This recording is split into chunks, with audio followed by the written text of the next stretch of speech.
Gracias por seguir en sintonía del noticiero Campus Televisión y de la sección Criterios. Hablamos con el precandidato presidencial del Partido Liberal, el ingeniero Luis Zelaya. Vamos a conocer cuáles son los pilares fundamentales que tiene para ofrecerle a todos los liberales. Bueno, la propuesta que siempre establecimos era renovar para poder reivindicar al Partido Liberal. Renovar implica caras nuevas, implica actitudes nuevas, una visión diferente, para poder entonces reivindicar al partido. Porque desde mi opinión el partido ha perdido su identidad ideológica, que es el liberalismo social, tal y como está establecido en los estatutos del partido, en la doctrina del liberalismo social. Y ahí es donde el partido creo que ha perdido esa identidad que nos ha pasado factura, particularmente en las elecciones pasadas. Cuando el partido recupere esa identidad ideológica, va a poder reivindicarse y redimirse ante la sociedad hondureña.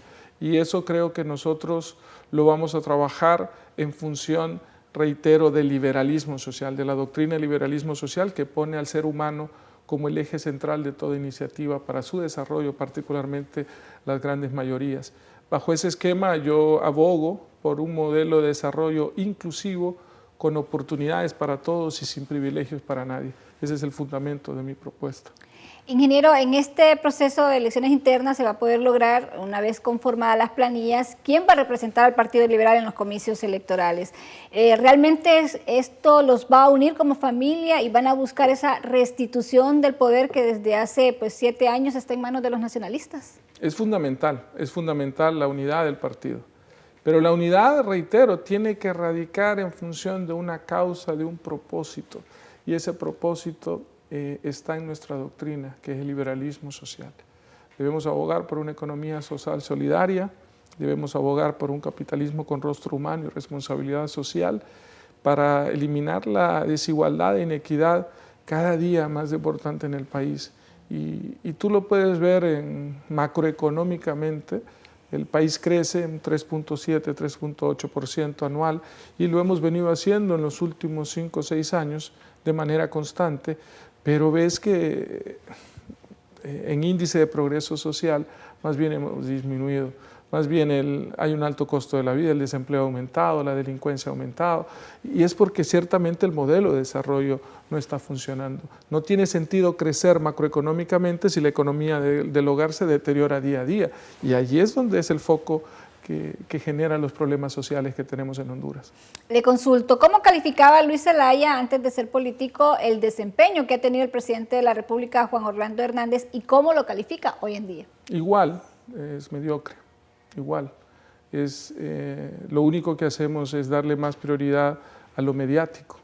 Entonces no podemos gobernar en función de lo mediático, debemos gobernar en función de las necesidades de la sociedad. Tú no puedes perder coherencia en lo que dices, y te voy a dar un ejemplo.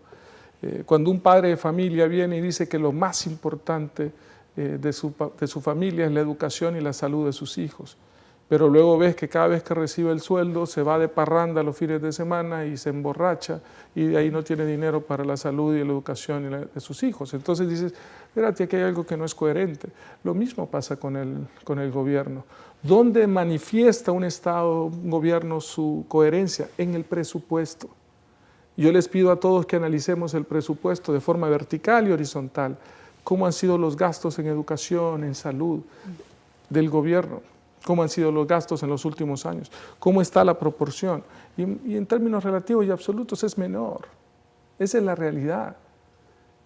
La vez pasada en Tegucigalpa, en la colonia Reynel Funes, es una colonia que tiene más o menos 1.500 casas. Ponle 5 personas por casa, puede ser un poco más, pero serían 7.500 personas. Hay un policía en la posta. Hay un policía en la posta. Y la tasa de seguridad recibe cerca de 2.500, 3.000 millones, no lo sabemos porque como es secreta. ¿Okay? ¿Tú crees que debería ser un? No, y encontramos funcionarios de segunda hasta de tercera categoría que andan 2, 3 guardias atrás de él. Esa misma colonia ya tiene todo el sistema de agua potable, pero le hace falta el tanque. 3 millones de lempiras.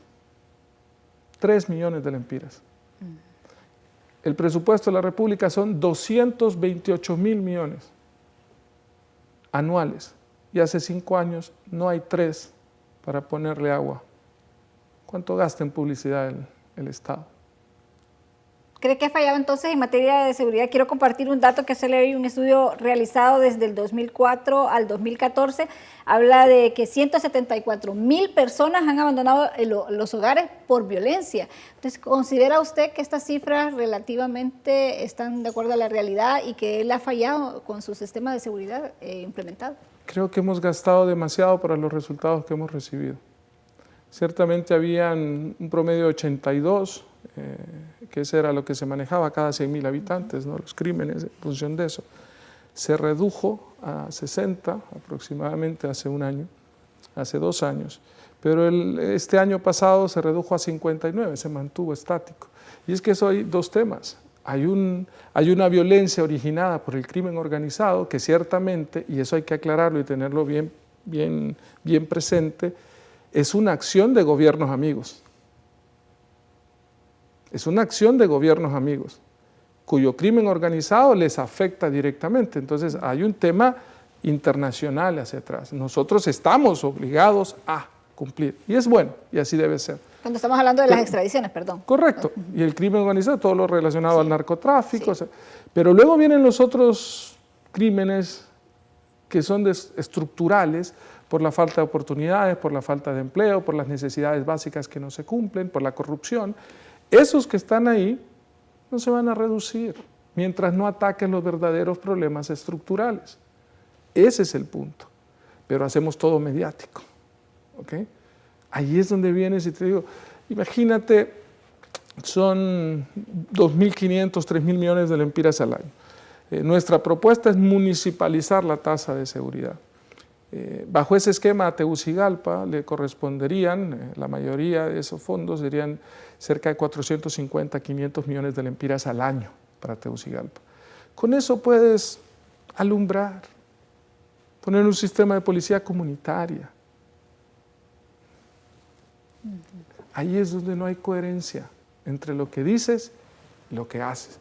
Si alguien viene y dice, para mí lo primero son los pobres, pero en lo que más gastas no está orientado a las grandes mayorías, entonces hay una incoherencia entre lo que dices y lo que haces.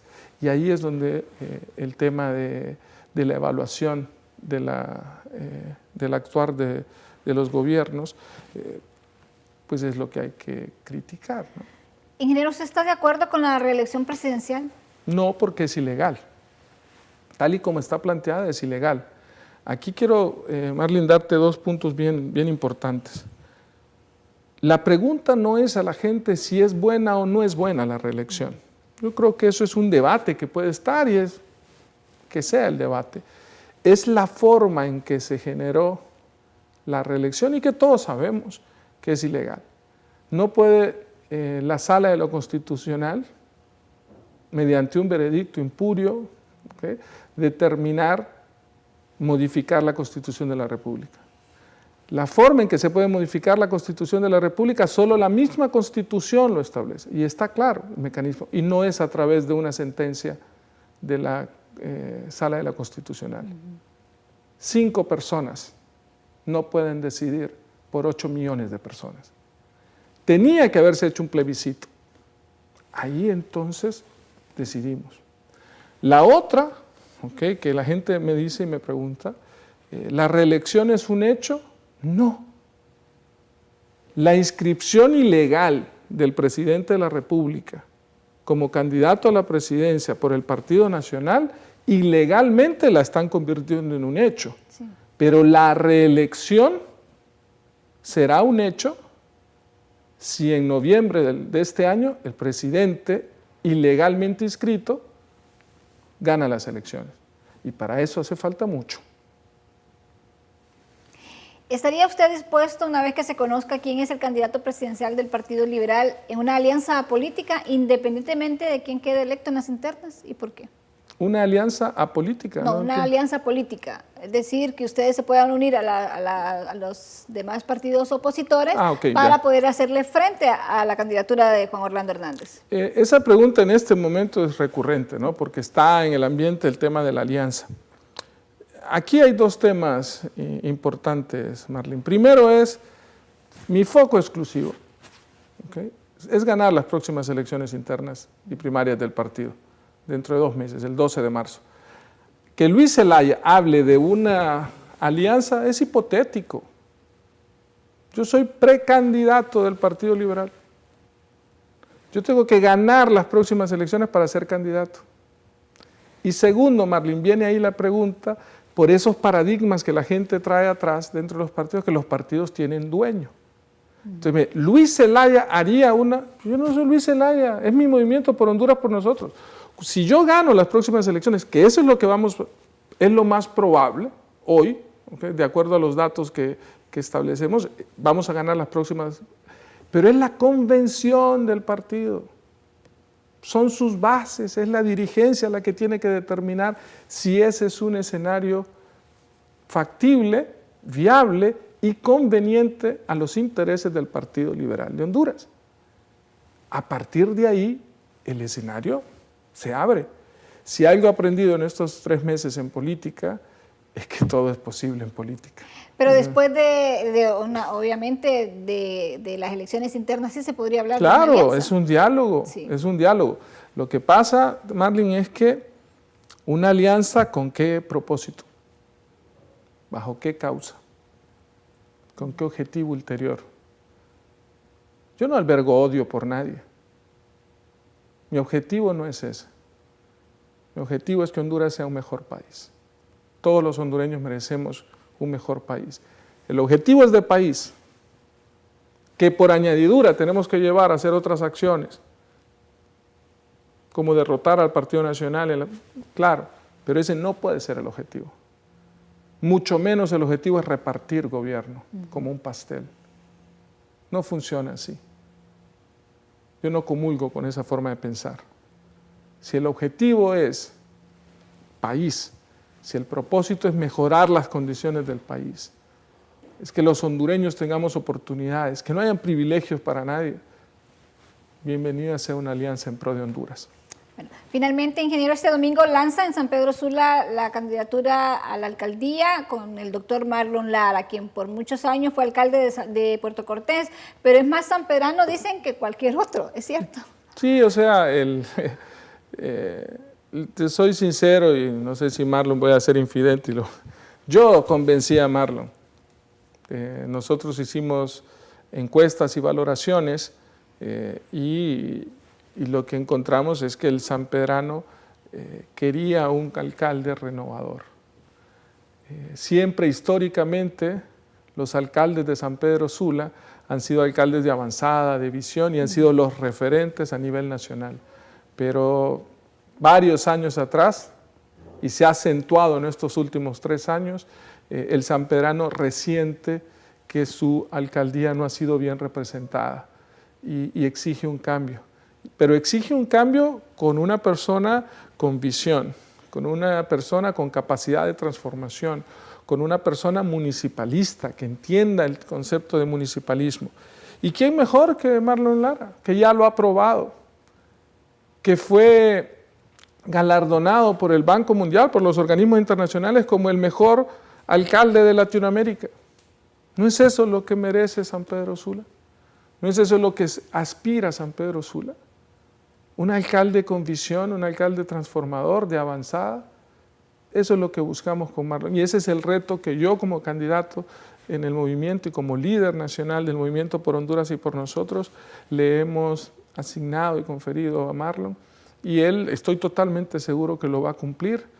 Tiene claramente una propuesta para la ciudad y vamos a recuperar el sitial que siempre ha merecido San Pedro Sula como eje del desarrollo de las ciudades a nivel nacional. Bueno, ¿será este domingo en el Colegio de Ingenieros la hora? Así es, estamos ya preparados a las 10:30 de la mañana, los esperamos a todos el domingo en el Colegio de Ingenieros aquí y va a ser una fiesta de liberalismo. Es fundamental para el Partido Liberal recuperar la ciudad de San Pedro Sula, recuperar el departamento de Cortés, porque aquí va a ser el punto de lanza para tener una victoria a nivel nacional, tanto en las elecciones internas como en las elecciones generales. Bueno, agradezco mucho el habernos acompañado este día en la sección Criterios. No, gracias a ti, Marlene, de verdad, y un placer y un saludo a todos. Ampliamente hemos hablado con el ingeniero Luis Zelaya, precandidato presidencial del Partido Liberal de Honduras. Hemos conocido sus propuestas y los pensamientos que han quedado revelados en esta entrevista concedida a la sección Criterios del noticiero Campus Televisión. A todos ustedes, muchas gracias por su atención. Que Dios bendiga a Honduras.